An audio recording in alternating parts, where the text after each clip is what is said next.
Introduce yourself in Japanese. When venturing out into a new country, whether as a tourist or a new addition to the workforce or as a student, immersing oneself in the culture and consequently the language can be very key as far as blending in with the locals is concerned. This is true for almost every locale, but it's even more applicable when talking about a country like Japan. While the big buildings and busy lifestyle in Tokyo may seem very familiar to anyone from the Western world, not a lot of people in the city can speak English. If one wants to form new relations and connect with the Japanese, it will be more important to exert effort and learn the Japanese language. The first step in starting a conversation is with introducing oneself. This article would be about how one is to put one's best foot forward, the Japanese way. What to say?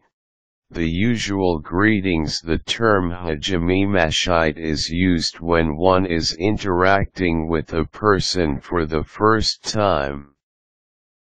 While most Japanese books about speaking Japanese would insist on the usage of the term watashi wa, this part of the syntax is usually removed when it's clear that the introduction is the main objective of the conversation. Saying your name. This may seem strange to some, but in Japanese culture, people are rarely addressed with their given names. Unless in the company of family or close friends, most Japanese are addressed with their last names. When introducing oneself, it is more proper to say one's last name. If you want to say I am Ruriko, you may say watashi wa Ruriko desu. Katakana. This is one of the Japanese language's alphabets. This allows a person who has a foreign name to translate one's name in Japanese. This is not really a requirement, since most Japanese are already adept in saying and reading names from the West and other parts of the world. The katakana system can also be used to spell foreign words and places.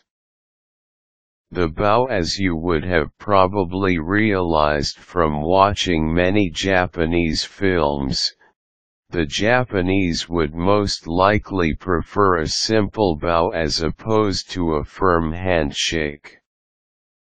This bow is called the ajiji. This ritual of bowing to people that one meets is a very integral part of Japanese life. If your Japanese isn't good enough, bowing well to the people you meet might cover up for your shortcomings in the language. Small talk after you've introduced yourself. Striking up a conversation is more than necessary.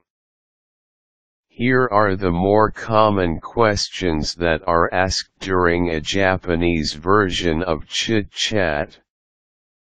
Onami wa nandi suka?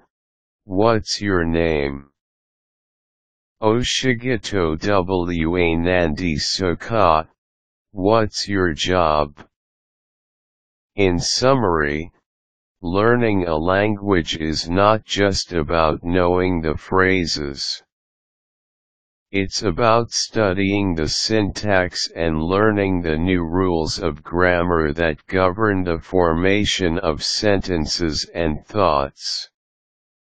Sometimes, introducing yourself would involve not just language, but also your actions and gestures, like with the bow.